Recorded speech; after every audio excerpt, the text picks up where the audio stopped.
Knowing how you want to leave customers feeling equips you to make decisions in recruitment and also in thinking through your customer journey.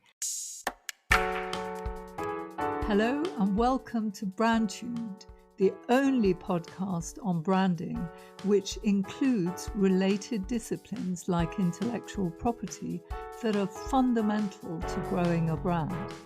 I'm Shireen Smith, lawyer, brand strategist and curious business owner, keen to discover what moves the needle in branding. I've started my coaching training now, and wow, coaching is so different to everything I'd imagined. I can see that this coach approach is going to be a useful addition to my skill set. I'll tell you a bit more about it next time. Today, I'm discussing what should be included in your brand book once you've been through a branding exercise, but I don't mean just brand guidelines. There's useful information in this episode too about how to position yourself to be more distinctive in your market. Why a brand book is an essential must-have and what it should include.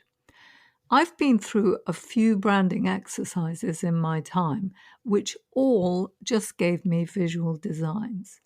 Now, if designs are all you want from branding, then that's well and good. But if what you really want is to find your North Star, so to speak, so that your brand is a tool to guide your business journey, then it's essential to be clear about the distinction between brand strategy and a visual identity exercise. If you're after a brand that can guide your business journey long term and help you to win, then your visual identity should come last, not first. It's just a part of your branding exercise.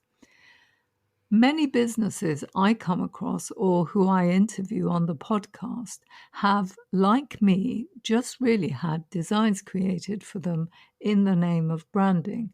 That's why I think it's essential for small businesses to have access to brand management services so they can understand the options and source suppliers who are appropriate to their needs and wants. The reason this lack of understanding around branding is so widespread is that in our collective consciousness as a society, we've come to associate brands with designs. What should be the very last step in branding has become the first thing we turn to because we're not aware that a brand is about so much more than visual designs. As I explained in Branding the Terminology on my blog, a brand is not a logo. It's much more profound than that. A comprehensive branding exercise should provide you with a strategy that's a central unifying idea around which all behavior, actions, and communications of your company can be aligned. How can you tell that you chose the wrong type of provider? Well, if your brand becomes irrelevant to how you run your business as time passes, then you didn't really make strategic decisions that can guide your day-to-day decisions. You've probably experienced branding in name only and obtained a visual identity. You see, it's hardly surprising that there is this widespread misconception that a brand is a logo. Brand is a large subject. It's about how well you meet a market need, whether you're reliable and become known for something specific that your audience actually wants. Your strategy should be clearly incorporated in a brand book that is more substantial than the usual brand guidelines. I've been curious to understand what moves the needle in branding for some time now and wanted to know what an improved brand offering might actually look like and whether such a service could be affordably provided to small businesses.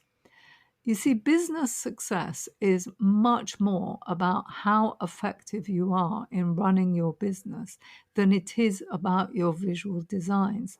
Don't get me wrong, the visual dimension matters hugely. It's just that the right time to design the visual appearance of the brand is much later than most people imagine. If you want true branding, that is, rather than a visual identity when you decide to rebrand.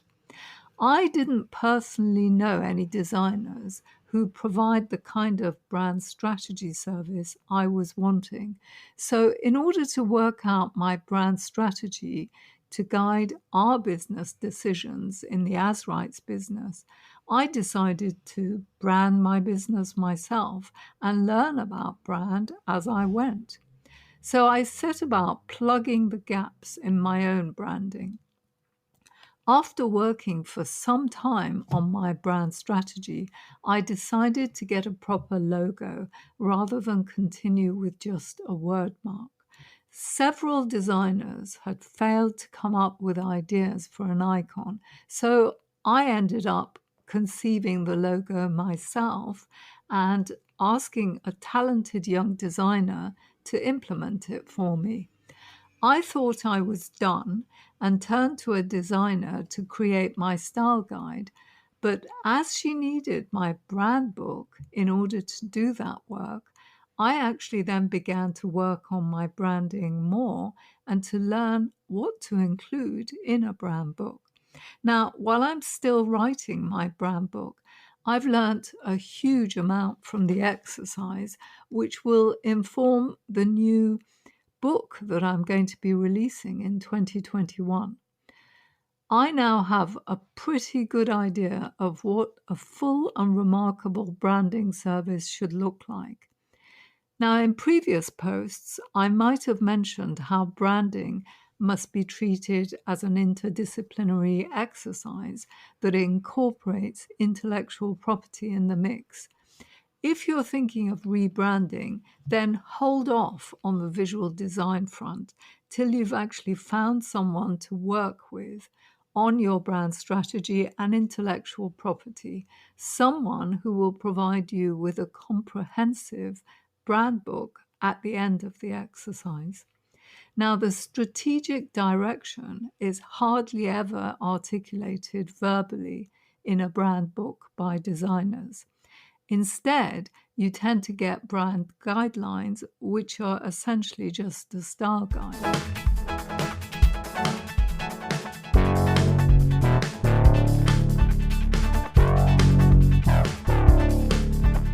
Understanding your market and positioning. Now, the brand strategy is essentially about creating a growth platform for your business. You need to be clear about who your brand is to be and where you're heading in terms of the end goal of your business. The starting point is to consider your customer and your category. Who is your customer and who competes with you? This isn't just about your direct competitors. You also need to understand the behaviors and substitutes that you compete with from the customer's point of view. Now, understanding your market isn't easy to do. It involves research and questioning customers to assess their problems or challenges when they're buying from you. You need to know what alternative options they considered, how they looked for solutions to their problems, what led them to you, and what are their hopes and dreams. Now, considering your competition involves identifying both your direct competitors as well as your indirect competitors, means really looking at who has similar offerings or entirely different ones that enable customers to achieve a similar outcome in different ways. In identifying your audience's needs, wants, and values, and how you factor into them, bear in mind that people are generally looking to make their lives better. So it's appropriate to talk about those hopes and dreams. The more I thought about this and observed customers, the more I realized that we don't just compete with intellectual property lawyers or business lawyers. We actually also compete with designers and marketers who offer branding services.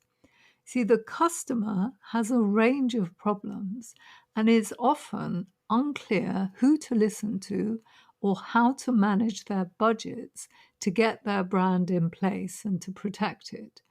I realized that I'm as much in the branding business as I am in the intellectual property business. So we decided to move into the branding space gradually and to offer brand strategy services. Having clarity around your positioning is key.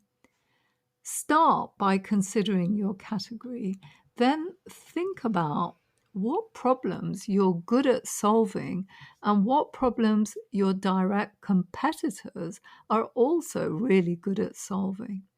That is the category benefit that you offer.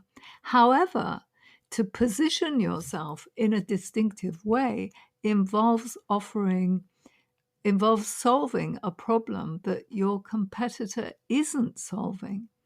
In my case, that insight led to my offering brand strategy services.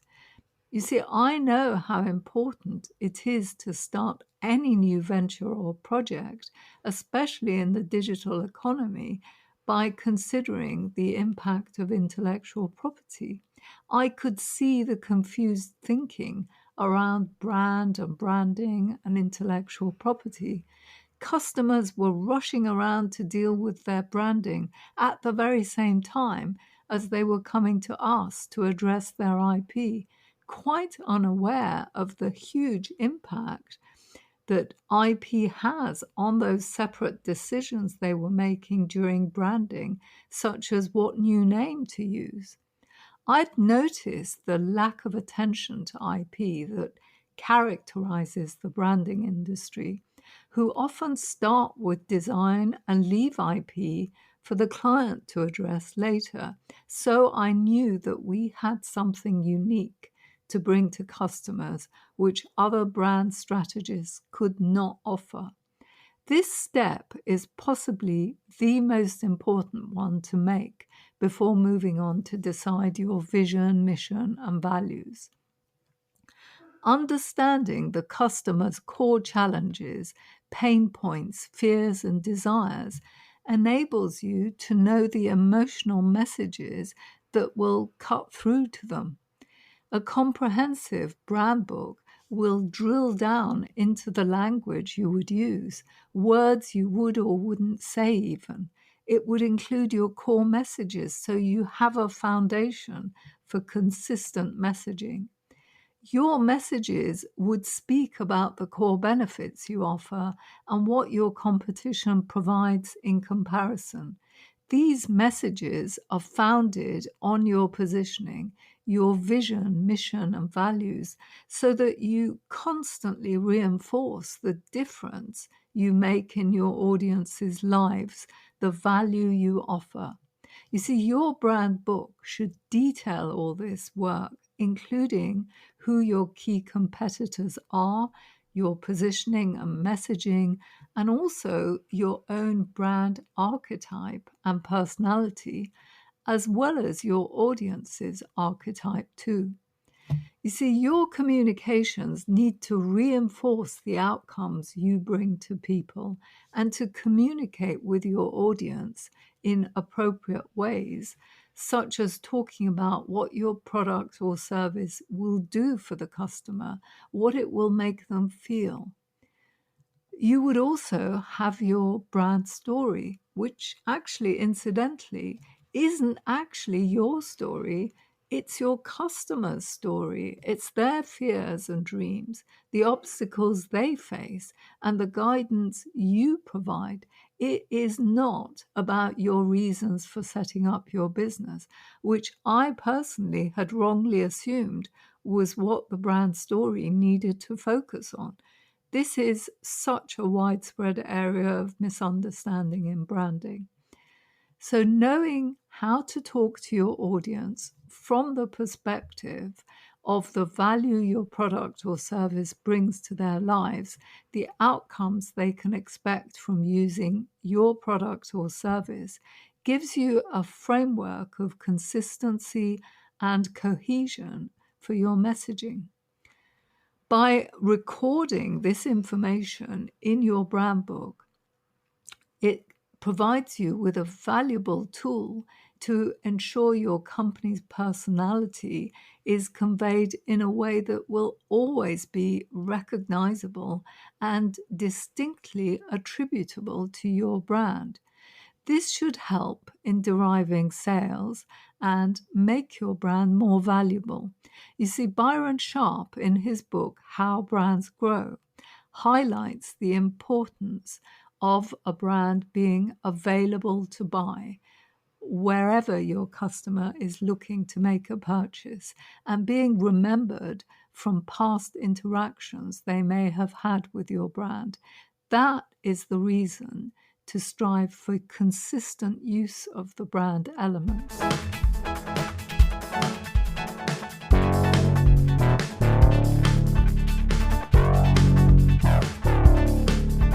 So what does your brand strategy involve? You see, in previous posts, I've outlined how your brand strategy revolves around your overarching ambition and vision for your brand. From there, you can go on to determine your mission and values. These underpin your branding and guide your decisions in terms of what your business will and won't offer and how it will approach things. These fundamentals involve having clear answers to seemingly simple questions such as, what do you do? Who do you do it for? Why does it matter? And what do you stand for? Vision, mission, and values. You see, what you want the future direction of your brand to comprise sets the parameters of your vision.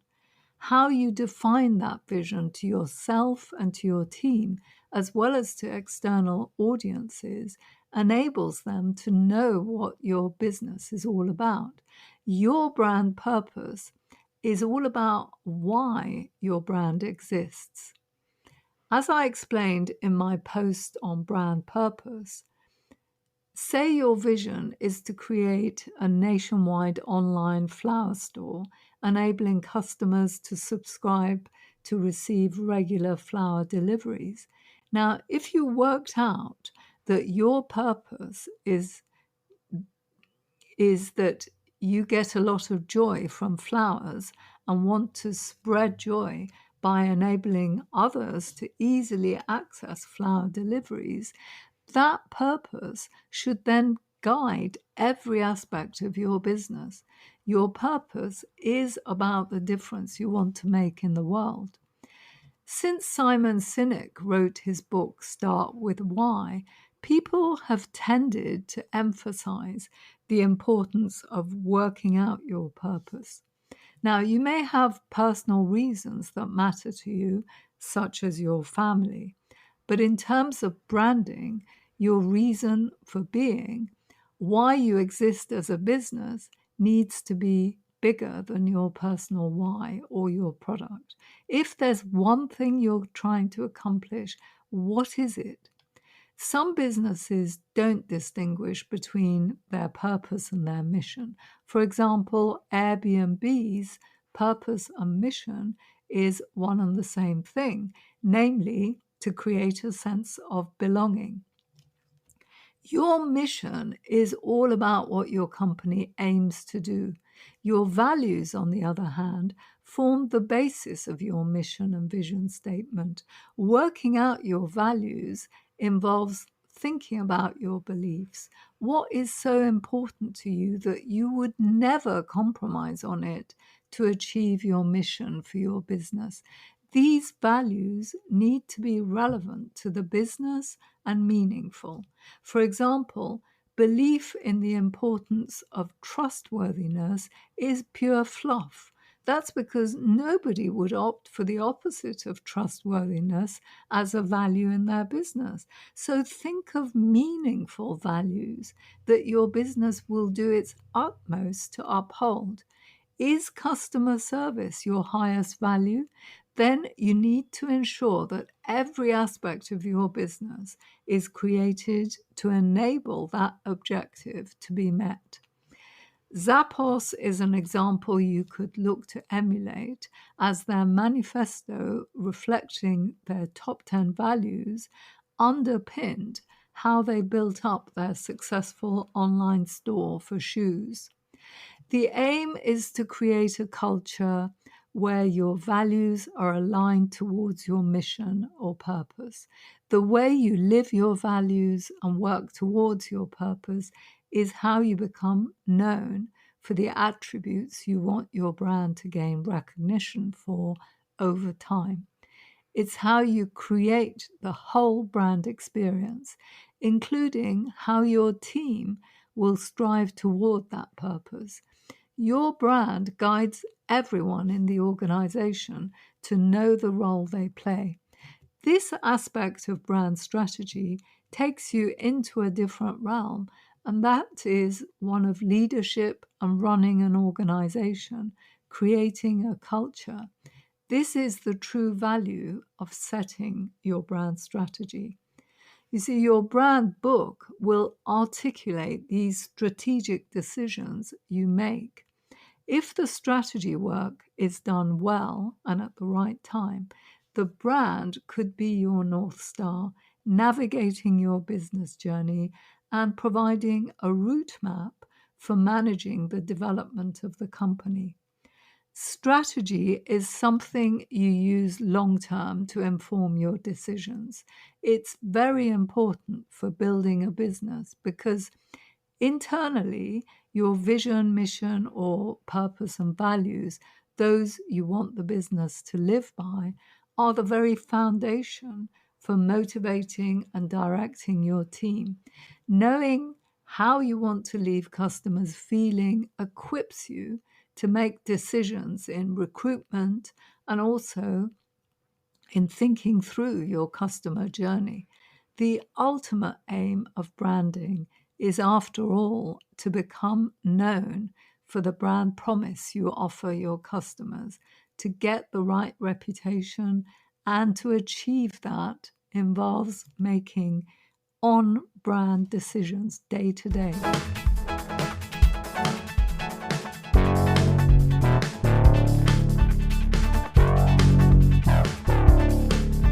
Now, brand associations you decide to attach to yourself are how you create a mental shortcut to the brand meaning and to encapsulate your company's brand promise. They act as a quick reminder of your brand. Typically, you'd come up with a concept to reinforce with customers and then work with a creative firm to develop ways to express it. New associations can be added over time, building up a rich set of touchstones to the concepts behind your company's brand. Associations include the logo, an icon, and other visual signposts that will ensure you're remembered and recognized. So there is an element of the brand strategy which needs to be dealt with when you commission the visual identity. The aim is that your visual identity should completely support the brand you've created and are building, that the mental shortcuts will be useful ones. Now, your brand book will have a range of keywords within it, which will make it easier for your designer to design the visual identity. The benefit of a brand book really is to get cut through for your business. bear in mind the limitations of the human mind for taking in more and more information. You see, our minds just can't cope unless the messages we receive are simple ones that fit with what our minds already know and accept. Therefore, we have to simplify our messages and then simplify them some more if we want to be heard. It's also important to repeat messages in various different ways, such as customer testimonials, case studies, and other updates, so that the material that has the best chance of getting through to your audience is seen by them. For similar reasons, it's important to make sure your brand elements are all recognizable across different platforms and activities. A brand book should include, firstly, a brand style sheet section that is purely focused on the visual aspects of the brand, so you know how to use the identity consistently. This should include use of logo, color palette, and anything core to the identity, as well as guidelines for how to use brand elements consistently on social media. And then secondly, everything else that you decide upon as part of your brand strategy goes into that brand book. Now, my experience with brand guidelines is that they're not always comprehensive enough in scope to guide others in all the different situations when the brand needs to be used in a consistent way.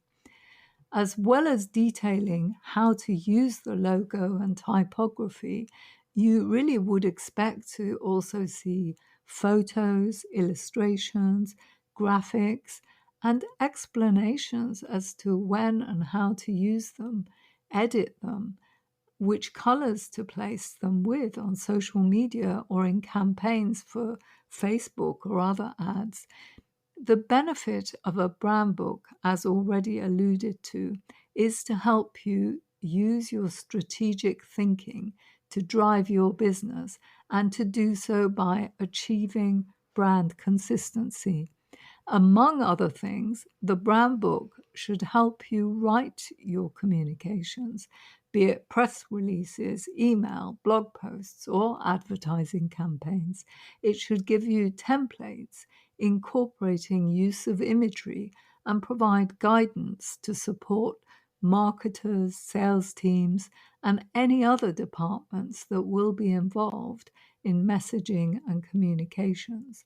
You'll then have a roadmap to inform your business decisions day to day. That's it for this week. Do subscribe to the BrandTuned newsletter to get weekly updates. I'd also love to get your feedback. Just send me an email to info@brandtuned.com. Finally, if you liked the episode, please do share it with your friends and colleagues and review it on iTunes or whichever platform you use to listen to podcasts. If you leave us a 5-star review, it means more people will listen and we can spread the word much more quickly about the podcast. Thank you and bye for now.